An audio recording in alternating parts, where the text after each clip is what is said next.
Hello and welcome back to Global LPG Conversations, Argus Media's podcast in which we cover the latest developments in the world of LPG. My name is David Appleton. I'm a Vice President at Argus Media, and today I'm joined by Matt Scotland, who is editor of our twice monthly LPG report at Argus LPG World. Hi Matt, how are you today? Hi, yeah, I'm good, thanks. How are you, David? Yeah, not bad, not bad. And we've brought Matt in today to cover, I think, a really interesting topic, which is bio and renewable LPG, and also renewable DME, which is something of which we've seen developments in the past year or so. And Matt's been covering this quite extensively in LPG world, so we thought we'd catch up with him and kind of go over what's been going on. So let's start with the basics here, Matt. With bio-LPG specifically, what have been the key developments over the past, say, year or year and a half? Well, firstly, I think it would be fair to say that progress has stalled somewhat in terms of the development of bio-LPG production capacity over the past year. And that's largely as a result of COVID-19, macroeconomic conditions and recent geopolitical events. But that's not to say that there hasn't been any tangible progress, which we've obviously featured in LPG World. The first story I'd probably draw attention to was one we published on the 4th of May this year. And that was following an interview we did with SHV Energy's Sustainable Fuels Director, Rebecca Groen. And she looked at some of the firm's successes, but also difficulties in advancing bio-LPG production last year. I think they produced about 64,000 tonnes of bio-LPG in 2021, which is up by about 8% on the year, which is high, but not as high as in previous years. She attributed the slowing growth to delays to HVO biofuels projects. Again, that was because of COVID-19. But I think this reflects one of the key problems with bio-LPG, and that is that it is largely a byproduct of biodiesel production, and it ultimately relies on an investment in biodiesel or bio-naphtha or maybe even sustainable aviation fuels. Okay. This is why SHV Energy launched an open innovation challenge last year to look at more direct production routes. And they seem to have found some interesting ones. I think they've found ones using seaweed, agricultural waste, or CO2. But it's kind of too early to say which of these could be successful, which of these is feasible in terms of large scale output. The second story I would draw attention to was one on US company UGI signing a 15-year deal with a Californian biofuels startup called Vertimass. And this is to produce bio-LPG and sustainable aviation fuel from renewable ethanol in the US and Europe. And what's very interesting about this deal is about 50% of the output would be bio-LPG, and it's targeting production of around 1 million tonnes per year of bio-LPG over the 15-year period. And the firm, I think, is investing about 500 million in the project. So we ran a Q&A with UGI's Global LPG Vice President, Warren Patterson, in which we discussed this deal, as well as UGI's other deal to buy and sell around 25,000 tonnes per year of bio-LPG from a new biofuels plant in California, and that's due, I think, to open later this year. Very interesting, and a couple of projects which are of note there. Just moving away from specifically bio or HVO related LPG, we obviously have other pathways to make zero carbon products. So I think more broadly we call it renewable LPG. I understand there have been some developments in Japan on that front. So what's happening there? Renewable LPG obviously different in that it's made from sustainable feedstocks, but not necessarily biomass feedstocks. So in Japan, the domestic industry is looking to accelerate the development of renewable LPG, or which it calls synthetic LPG. which is produced from captured CO2 and green hydrogen, which is in turn produced from renewables. So the group plans to start operating a 3.7 tonne per year pilot plant by 2024, which is obviously minuscule, but it's aiming to reach around 30,000 tonnes per year by 2030. So yeah, that's again relatively a small amount, considering Japan could use about 8 million tonnes per year of LPG.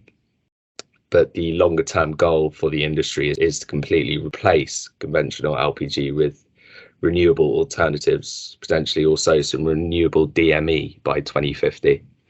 So yeah, interesting. Just on the volumes there, I guess the key thing here is that you have to start by going from proof of concept to ramping those volumes up. So I guess in some ways that's not really the most important thing, but it's just interesting to see these projects evolve and come to fruition.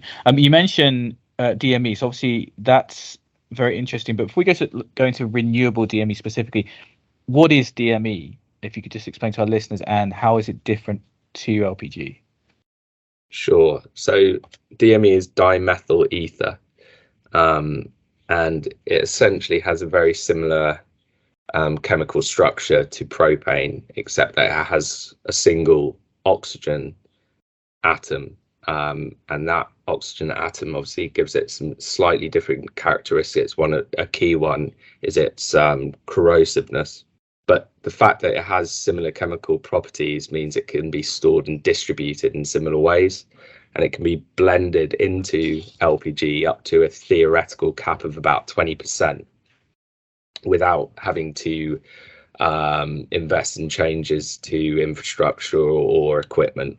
But I think the key thing about renewable DME is that it's produced from bioethanol in a direct production route, unlike the current bio-LPG processes that we just talked about. And I think that's really what's exciting the industry and what's driving a lot of investment and a lot of interest in the area. Right. So yeah, you mentioned the investment. So specifically, who is that, and what have they invested in, and where? So yeah, there've been two pretty big announcements recently that we've run in LPG World. Firstly, US distributor Suburban Propane recently started its first commercial sales of its propane and renewable DME blend called Propane Plus RDME, and it started selling that in late April. I think it's from a terminal in California, with the RDME sourced from a company called Oberon Fuels' new RDME plant, also in California. So we ran another Q&A with Suburban's chief executive, Mike Stavala, about the sales and the new product. And I think we mentioned that the ratio initially, the blend ratio of RDME to propane would initially be pretty small, but they are looking to build that up towards the threshold that I mentioned of about 20% RDME to propane. The second one is another Q&A that we ran with the chief executive of SHV and UGI's newly established RDME joint venture, Dimeter, a man called Soren Jacobsen. And Dimeter recently announced that it was building its first 50,000 tonne per year DME plant in the Tees Works Freeport and Teesside, northeast England. And the joint venture plans to open, that will be the first of 6 plants to open, totaling 300,000 tonnes per year of capacity. And that's all by 2027. Okay, so that's very interesting. And I guess just to put that in context, 300,000 tonnes is, I'd say, a little bit more than, for example, the UK's entire residential sector. So again, just when we think about the developments here, it's not, the 5 or 10 million tonnes that you would need to replace, say, European LPG, but it is a significant amount when placed in the context of individual countries, and I'm sure there'll be more developments going forward. Which I guess brings me to my last question, which is, you've mentioned a whole bunch of tangible projects here, which I think you've covered really extensively in the report, and very much in in-depth fashion. But moving to the more general idea here, do you think that the industry is handling the zero carbon challenge differently than say 2 or 3 years ago? And what's driving that, if it is, if there has been a change in kind of the philosophy behind that? Yeah, I would say that there has been a big shift in emphasis over the past few years, and obviously that's partly driven by the growing consensus about climate change science, but also about the incoming energy and climate policy, particularly in Europe and the US, which is, threatening the long-term future of industries such as LPGs. And I think looking back to what we've covered over the past year, we can look back to the COP26 conference in November, which I think was potentially a major changing point. We published another Q&A at the time with the WLPGA's Mike Kelly, and he talked about the size, scale, and also the chaotic nature of the event.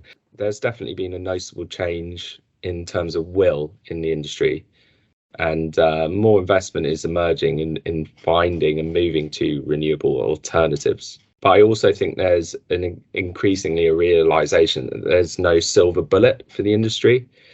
It's unlikely to be bio-LPG. It's probably going to be bio-LPG, renewable LPG, renewable DME, and maybe even other alternatives we haven't even thought about at the moment. And the fact that even with all of these developments that I've mentioned, we might only hit about 1 million tonnes per year of combined production by 2030. I think that gives some indication of the huge gap that still needs to be breached. It's only about 0.3% of the 390 million tonnes per year of LPG demand that Argus forecasts we will reach by 2030. So there's still a lot of work to be done. But yeah, there's definitely been a change in emphasis. Sure. Yeah, interesting. I think I would definitely, from my perspective, agree with you that the change has not just been in the number of projects that we see the industry investing in. There's a realization that LPG distributors cannot rely on external entities to provide them with the supply, so they are taking the steps to create their own supply. So I'm sure we'll see more of that going forward, and those numbers will go up. But yeah, very interesting, Matt. Thanks for your time today, and we'll for sure check in again on new developments sometime later in the year or and after that, because this is obviously a topic which is going to continue to be of growing interest to both people in the industry and then also those who may be able to assist.